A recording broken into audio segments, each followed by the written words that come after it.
বলুন তো, সন্ধে হলে কার না ইচ্ছে করে একটু ভাজাভুজি খেতে, তাও আবার সেটা যদি নিজের বাড়িতে তৈরি হয় তাহলে তো কোনো কথাই নেই। আসুন রেসিপিটা দেখে নিই। আমি আজ পটেটো ব্রেড রোল তৈরি করব। সেই জন্য নিয়ে নিয়েছি কয়েকটা ব্রেড। এখানে আমি 3 পিস পরিমাণ ব্রেড নিয়ে নিয়েছি। সেগুলোকে ছুরির সাহায্যে সাইড থেকে এভাবে কেটে নিলাম। তারপর জলের মধ্যে এগুলোকে ডুবিয়ে নিয়ে হাত দিয়ে চেপে চেপে জলটা বের করে নিলাম। এবার একটি বাউলের মধ্যে পাউরুটিগুলোকে নিয়ে একটু ক্র্যাশ করে নিলাম। আর আগে থেকে দুটো আলু আমি সেদ্ধ করে গ্রেট করে রেখেছিলাম, সেই সেদ্ধ করা আলু আর একটা গাজর কুচি করে নিয়েছিলাম, গ্রেট করা গাজর, ধনেপাতা কুচি, কাঁচা লঙ্কা কুচি, আদা কুচি, হাফ চামচ চাট মশলা, হাফ চামচ জিরের গুঁড়ো, হাফ চামচ কাশ্মীরি লাল লঙ্কার গুঁড়ো, অল্প পরিমাণ বিট লবণ আর সামান্য খাবার লবণ আর একটু লেবুর রস দিয়ে খুব ভালো করে মেখে তারপর এইভাবে আমি পটেটো রোল তৈরি করে নিয়েছি।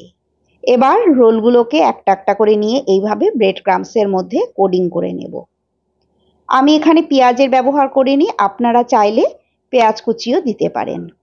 যাই হোক, এইভাবে ব্রেড ক্রাম্বসের মধ্যে রোলগুলোকে এইভাবে কোডিং করে নিয়ে তারপর আপনারা চাইলে এগুলো ফ্রিজে রেখে দিতে পারেন।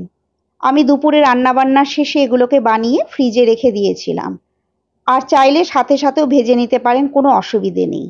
যাই হোক, আমি এগুলোকে ফ্রিজে রেখে দিয়েছিলাম। তারপর সন্ধ্যের সময়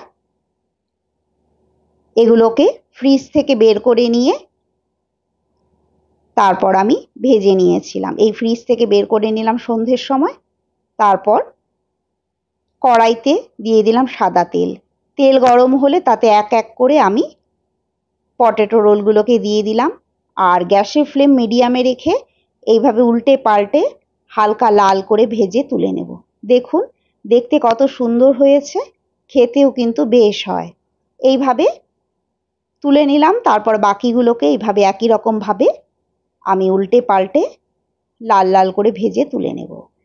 তারপর গরম গরম পটেটো রোল আমি চাটনি সঙ্গে পরিবেশন করেছি। এগুলো সস বা চাটনি যে কোনো কিছুর সঙ্গেই পরিবেশন করতে পারেন। গরম গরম চায়ের সঙ্গেও কিন্তু খেতে মন্দ লাগে না।